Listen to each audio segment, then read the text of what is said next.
I'd like to go over real quick the capabilities of these two rifles.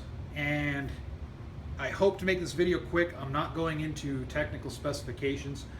I'm just going into the basic capabilities, because it kind of burns my ass a little bit when I see people insulting other people because they're making more budget-minded choices when it comes to their AR-15s and other things in life.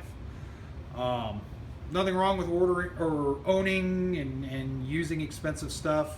Nothing wrong with it at all, but it's just not cool to judge other people because of it.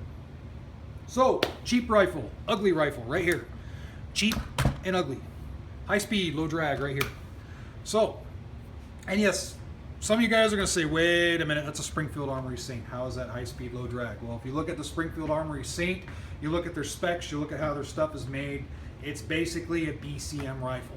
Everybody knows that BCM rifles are really good rifles. So I basically have a BCM rifle that I threw even better crap on. Nice Armalite mid-length rail, Surefire M951 Kit 2 light, all the goodies on it. A nice detachable rear sight from, I think it was a Rock River, I think, but this is a very well-made rear sight. Anyway, I got good stuff on there. It's a really high-speed rifle, so to speak.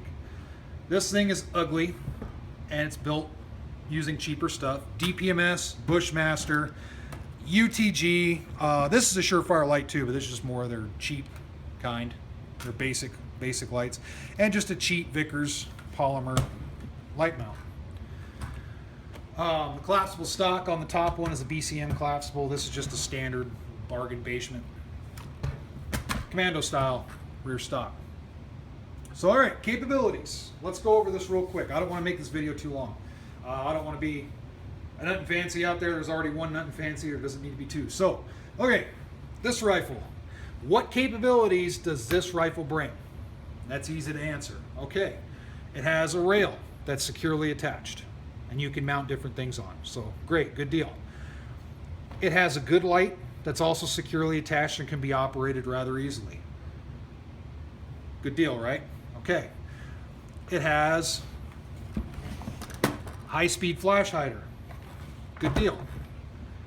What other things does it have? Iron sights, which are great for AR-15s. You want iron sights, definitely. Those are the best sights to have. I know the argument can be made for optics and red dots and all that good stuff, but the most robust sights you can have on an AR-15 is irons, because they're never going to go dead, and they're certainly hard to break as long as you get good stout ones. So, has good iron sights. Collapsible stock, right? Good, well-made collapsible stock. So it gives me a little bit of user preference there. Depending on what I'm wearing or what I'm doing, I can collapse it. I can do whatever I want with it, right? So there's my basic capabilities of the gun. I'm not going over the obvious stuff like, yeah, it flings rounds down range and auto loads and all that stuff. I'm not doing that stuff.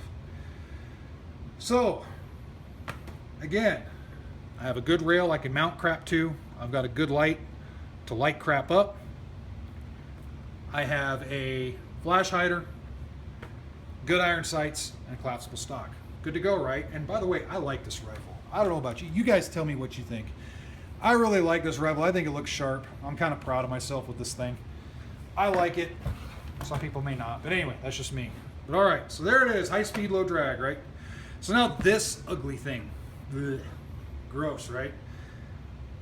Certainly the parts aren't as high grade as this stuff. This, like I said, this is basically a BCM rifle. You got a nice expensive light, you got an expensive rail, it's a mid-length system, expensive flash hider, really good parts on there. This is not the case. You've got a DPMS lowered, old, crappily machined Bushmaster old school upper. That's like the AK of ARs. I know I've said that before. UTG extended rail. That's just a clamp on. Old Vickers polymer light mount, which it works all right, and then an old school used Surefire light. And what I got back here, just a bargain style, commando style stock. So let's go over it. This cheap one, does it have a rail? Yes, it does. It has a rail. Can I mount crap to it? Yep. Is it secure? Yep. Damn sure it's secure. Side note, I do like this UTG extended rail. There's a lot of crap lower price rails out there, but this is not one of them. At least in my experience, this thing is awesome. It's a little heavy, a little bulky, but it's awesome. So, rail, I can mount stuff to it. So, good deal. Light, I can light stuff up with it. Another good deal. It's still positioned in a good way relative. If you compare the two, it's in a relatively same position. I can still use it ergonomically, all that good stuff, so I'm good to go there. Iron sights, it goes without saying. It has A2 style iron sights. So A2 style iron sights, yeah, good luck breaking them. They're pretty much, I can't really talk much about them, but a very good sighting system. Collapsible stock. Yep, I got a collapsible stock. So I can still, just like the Hora high speed one, I can still collapse a stock, do whatever I need to do, just depending on what I'm doing with it.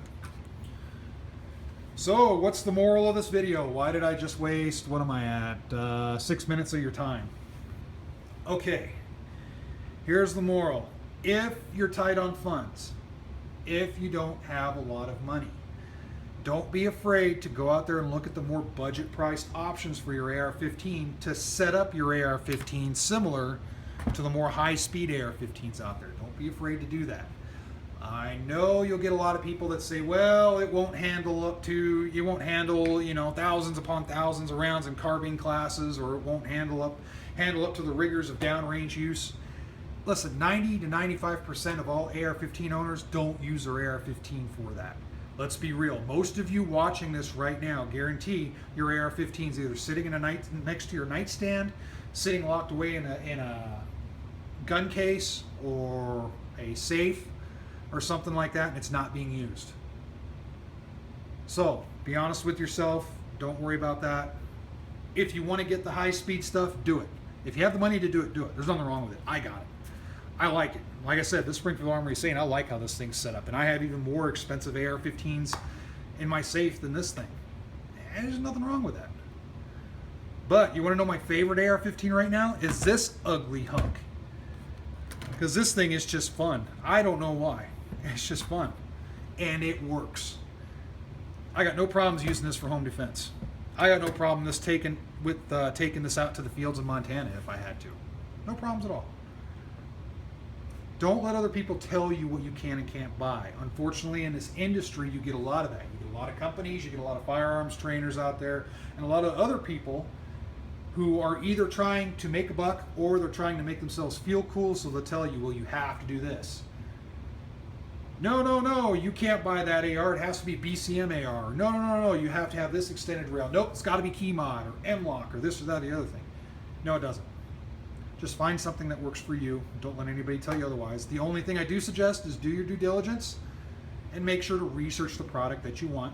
Pay attention to those reviews online. If the product that you want is getting some bad reviews, take that into account and look at other comparable products and see what you can find, okay?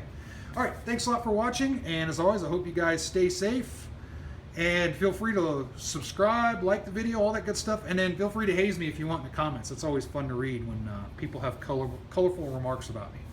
All right, thanks a lot for watching.